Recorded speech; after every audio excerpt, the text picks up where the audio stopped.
नमस्कार, आप देख रहे हैं अपना उत्तर प्रदेश। मैं हूं आपके साथ सचिन चौहान। खबरों की शुरुआत करेंगे बड़ी खबर के साथ और फिलहाल ये बड़ी खबर सामने आ रही है। दिल्ली में बीजेपी की अहम बैठक को लेकर यह बड़ी खबर है। आज दिल्ली में बीजेपी की अहम बैठक हुई है जिसमें मुख्यमंत्री योगी आदित्यनाथ ने भी शिरकत की है। बीजेपी शासित राज्यों के तमाम मुख्यमंत्री इस बैठक का हिस्सा बने हैं। तो पीएम मोदी की अध्यक्षता में यह बैठक थी। केंद्रीय गृह मंत्री अमित शाह भी इस बैठक में मौजूद रहे और यह बैठक की तस्वीरें भी हम आपको दिखा रहे हैं।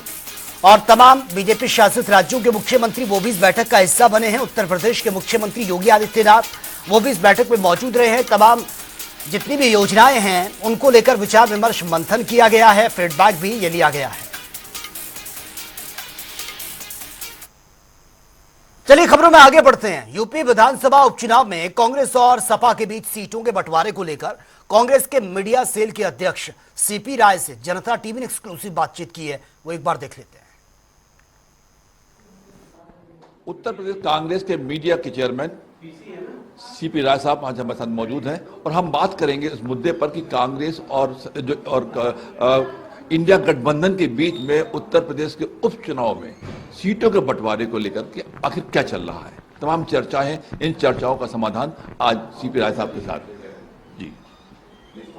इंडिया गठबंधन इंटैक्ट है और 10 सीटों पर चुनाव है। 5 सीटें उसमें समाजवादी पार्टी की हैं, 5 सीटें भारतीय जनता पार्टी उसके अलाइज की हैं। हम लोग उन 5 सीटों पर कंसंट्रेट कर रहे हैं जो भारतीय जनता पार्टी की है। अभी बातचीत नहीं हो पाई अखिलेश यादव जी से।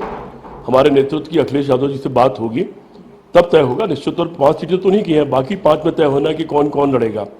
हम लोग उन 5 सीटों पर कंसंट्रेट कर रहे हैं जो भारतीय जनता पार्टी उनके अलाइज की है। तो अब जब बातचीत हो जाएगी तब क्लियर हो पाएगा कि हम लोग कितनी सीटों पर कहाँ लड़ेंगे। चर्चाएं तो इस बात की हो रही है लगातार कि 7 सीटें समाजवादी पार्टी खुद ले रही है और 3 पार्टी कांग्रेस को दे रही है। एक जिम्मेदार पदाधिकारी के रूप में और मीडिया के चेयरमैन के रूप में मैं चर्चाओं पर कमेंट नहीं कर सकता हूं।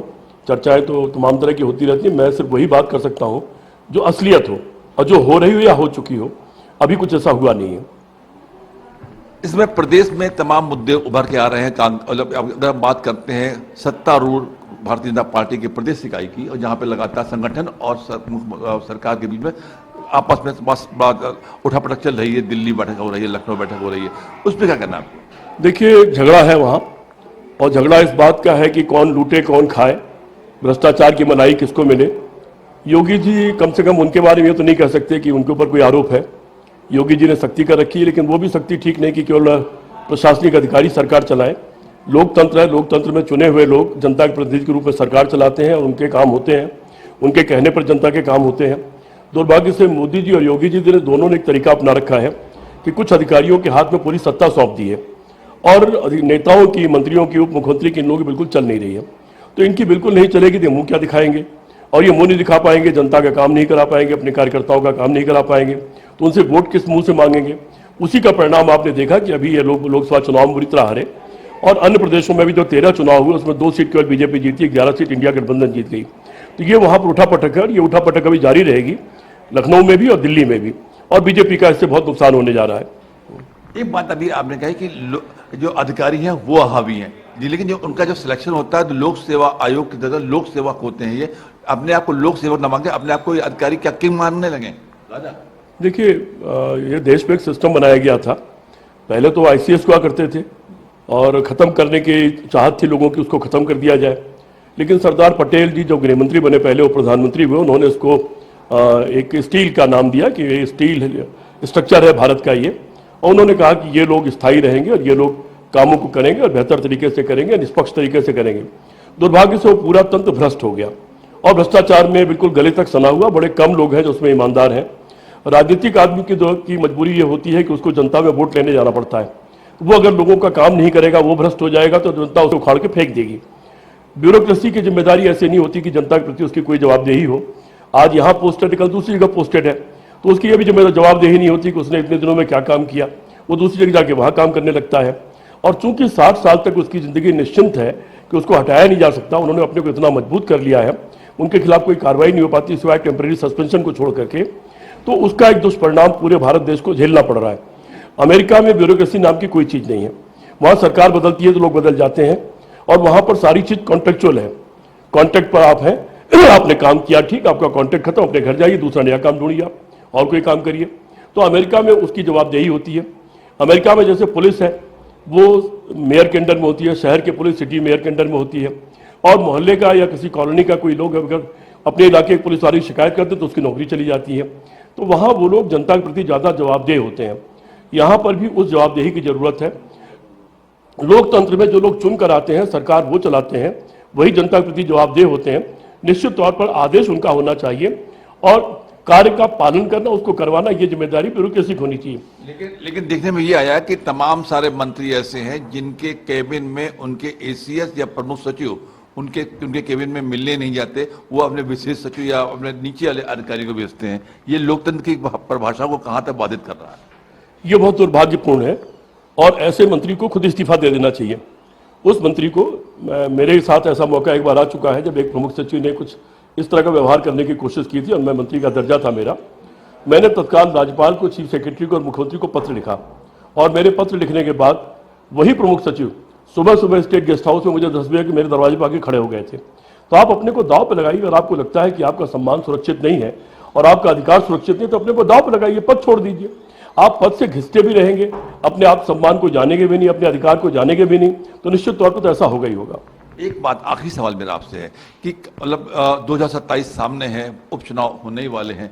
ऐसे में प्रदेश कांग्रेस के संगठन को किस प्रकार से सक्रिय किया जा रहा है और लोगों से जोड़ा जा रहा है? देखिए, अभी आप देख रहे हैं कि ममता जी प्रेस कॉन्फ्रेंस करने जा रही है, हमारी महिला नेता है। रोज कोई न कोई कार्यक्रम हो रहा है। कल यहाँ भागीदारी कार्यक्रम हुआ था, पूरा हॉल भरा हुआ था, उसमें अल्पसंख्यक, दलित, पिछड़े वर्ग के लोग इकट्ठे हुए थे। अजय राय जी को आप देख रहे हैं कि वो रोज कहीं न कहीं सक्रिय रहते हैं, दौरे पर रहते हैं और पूरे संगठन को सक्रिय रहते हैं। और बाकी संगठन के लोग लगातार दौरा कर रहे हैं, कोई उपाध्यक्ष, कोई महामंत्री अलग अलग क्षेत्रों में दौड़ रहे हैं। चूंकि आमतौर पर जो मीडिया है, ये मीडिया विपक्षी दलों को उतना महत्व नहीं देता। बीजेपी से पूरा अखबार रंगा रहता है, लेकिन विरोधी दलों के कार्यक्रमों को स्थान नहीं मिलता। इसलिए लगता है कि कोई काम नहीं हो रहा। काम हो रहा है और उस काम का ही परिणाम है कि हम लोग संसद में इतनी सीटें जीते थे और अगला विधानसभा जो चुनाव होगा उसमें हम लोग सरकार बनाएंगे। ये थे मीडिया चेयरमैन। उनका कहना है कि उत्तर प्रदेश में कहीं भी सत्ता नाम की चीज आपस में नहीं लगी, आपस में झगड़ा हो रहा है। और वहीं उपचुनाव में इंडिया गठबंधन अभी सीटों पर अभी कोई फाइनल नहीं किया, लेकिन मिल करके पूरी तौर से समाजवादी पार्टी के साथ मिल करके बात करके तय होगा कि कौन कहाँ लड़ेगा। कैमरा पर्सन रियाज अहमद के साथ अनिल के हमकुर, लखनऊ। और वहीं अतिक्रमण के खिलाफ अभियान और भिक्षावृत्ति रोकने के लिए लखनऊ मेयर सुषमा खरकवाल ने बड़ी बैठक की है, जिसमें पुलिस आयुक्त और डीएम और साथ ही एलडीएस सचिव, नगर समेत विभागों के आला अधिकारी भी शामिल हुए हैं।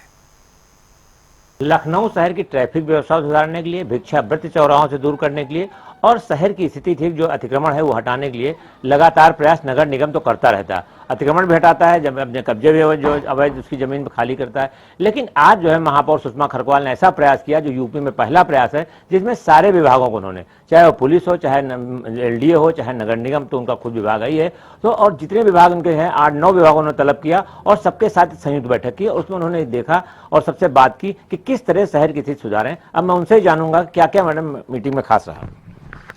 सबसे पहले तो चर्चा अतिक्रमण पे हुई, क्योंकि यहाँ पे अतिक्रमण बहुत होता है और नगर निगम के नाक के नीचे अतिक्रमण होता है, पुलिस के नाक के नीचे अतिक्रमण होता है। आप ये देखिए, नगर निगम ऑफिस के आसपास भी अतिक्रमण है, पुलिस मुख्यालय के पास, पुलिस ये हजरतगंज कचहरी के पास पूरा अतिक्रमण है। तो सबसे पहले अतिक्रमण पे बात हुई। नगर निगम अतिक्रमण हटाता है तो उसके, नगर निगम निकलता है तो उसके बाद जिम्मेदारी पुलिस की हो जाती है कि आप वहां पे लगने ना दो। इधर से नगर निगम अतिक्रमण हटाते हुए चलता है, पीछे से अतिक्रमण लग जाता है। तो इस विषय पे बात हुई, पुलिस से कहा गया। और दूसरी बात, अगर हम लोग को करते हैं अतिक्रमण हटाते हैं तो आपकी जिम्मेदारी है कि दोबारा वहां पे अतिक्रमण ना हो। देखिए, ये सही बात आप कह रही हैं कि लगातार नगर निगम के प्रवर्तन दस्ते अतिक्रमण हटाते हैं, लेकिन बाद में कुछ ही 2 घंटे बाद दोबारा जो है कब्जा हो जाता है और फिर वही अतिक्रमण होता है। इसके पीछे तमाम आरोप भी लग रहे हैं कि पुलिस की मिली भगत रहती है तभी कब्जा होते हैं। इस पर पुलिस अधिकारियों ने क्या आश्वस्त किया आपको? बस मिल करके एक कार्य योजना बनेगी और हफ्ते भर के अंदर अंदर एक कार्य योजना बनेगी और उसी पे फिर हम लोग आगे चल के काम करेंगे। तो मतलब ये देखिए, आपको लखनऊ शहर की व्यवस्था सुधारने राजनाथ सिंह सांसद यहाँ के, उन्होंने तमाम जिम्मेदारी सौंपी। मंडलायुक्त जो है रोशन जैकब लगातार लगी भी कि हम करें, लेकिन आज बैठे में मंडलायुक्त नहीं थे। तो मंडलायुक्त का जो पोर्शन है सब उनकी जिम्मेदारी है कि शहर भी उनके मंडलायुक्त यहाँ की हैं, तो इसका निष्कर्ष कहते ये जिम्मेदारी कौन निभा रहा है? देखिए, मैंने 10 विभागों के अधिकारियों को जो टॉप के हैं, जिनकी जिम्मेदारी लखनऊ के लिए है, सबको बुलाया है। एलडीए, बीसी और मंडलायुक्त तो नहीं आई हैं, बाकी सब आए हैं और सब ने जो जो काम करना है उसके लिए तैयार हुए हैं।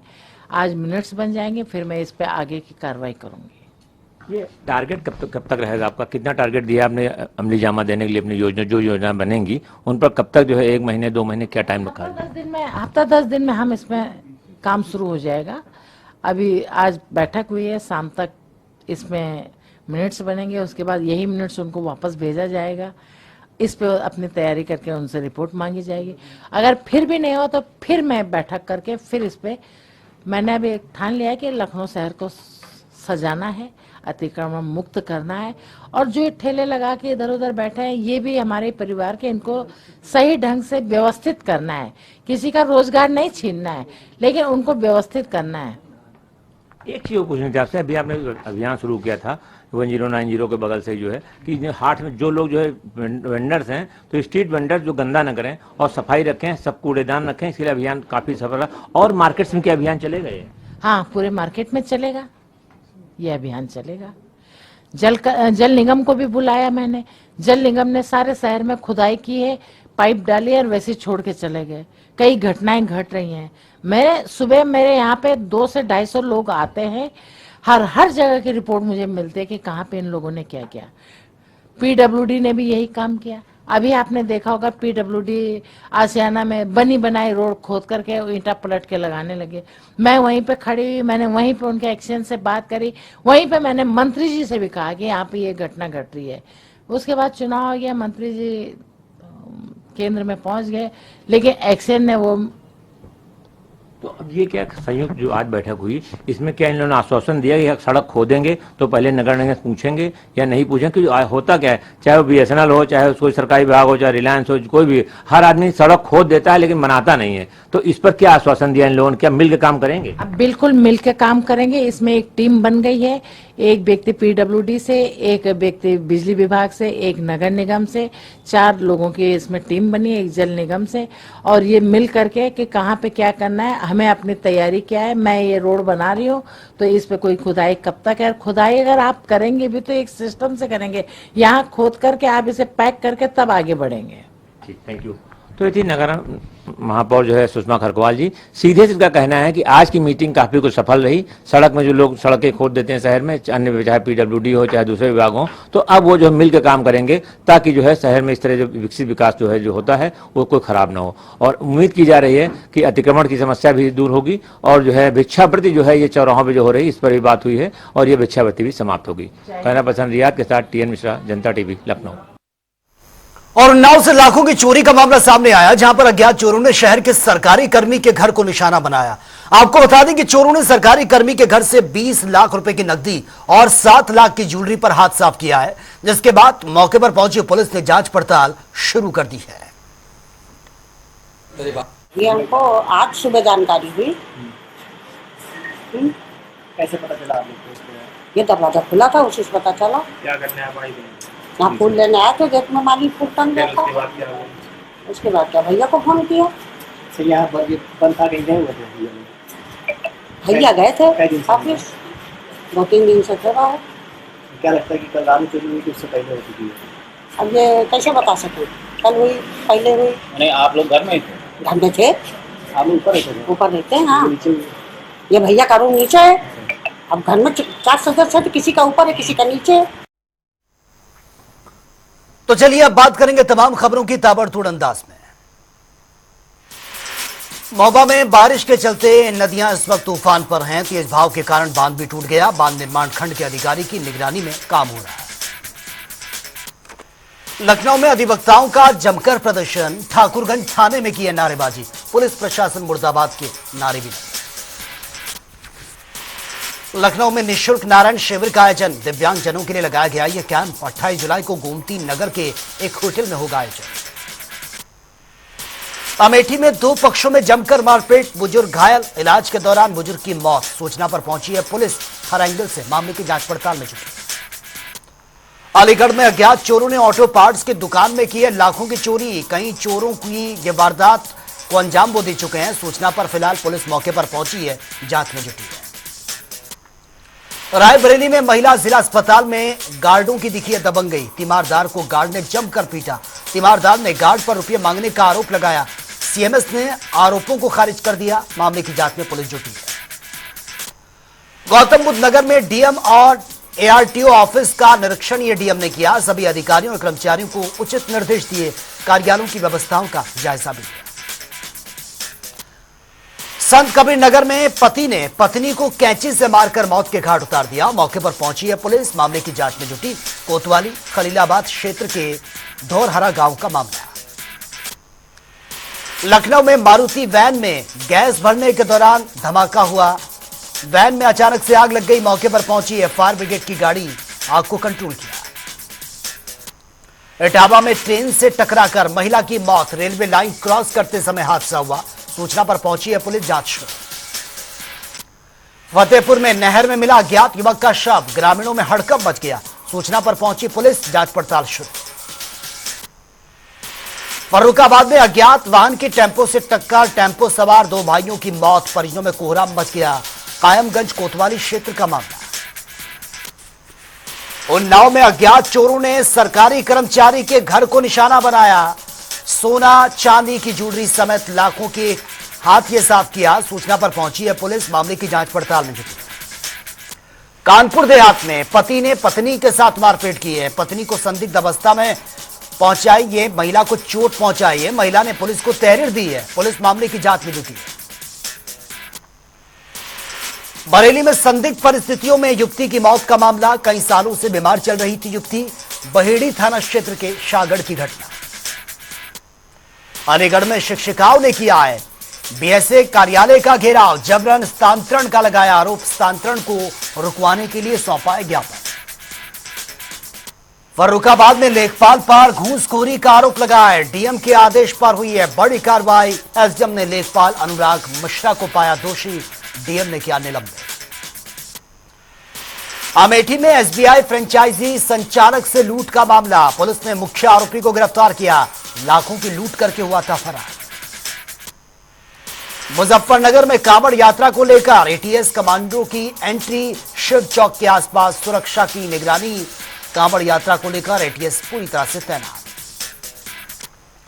कन्नौज में इत्र कारखाने के ताले तोड़कर चोरी। 7 डेंगू के ढक्कन चोरी किए गए हैं। करीब लाखों का सामान चोरी। सदर कोतवाली क्षेत्र का मामला।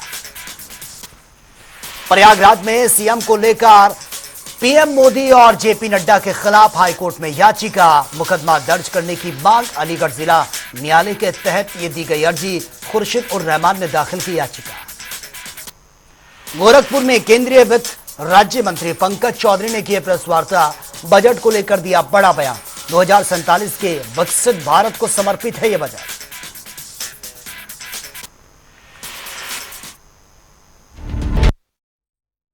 जनपद उन्नाव में चोरी की घटनाएं थमने का नाम नहीं ले रही है। एक बार फिर से बेखौफ बदमाशों ने खाद्य विभाग में तैनात लिपिक के घर धावा बोला है, जहां पर 20,000 की नकदी, वहीं 7 लाख के ज्वेलरी के जो सोना चांदी के आभूषण थे उनको चोरों ने पार कर दिया है। आपको बता दें कि पूरा मामला सदर कोतवाली क्षेत्र का बताया जा रहा है। इतनी बड़ी चोरी की घटना से जो क्षेत्र में हड़कंप मचा हुआ है, वहीं एसपी ने घटना खुलासा करने के लिए टीमें गठित कर दिया है। मैं जनता टीवी चैनल के लिए चैतन्य त्रिपाठी, उन्नाव।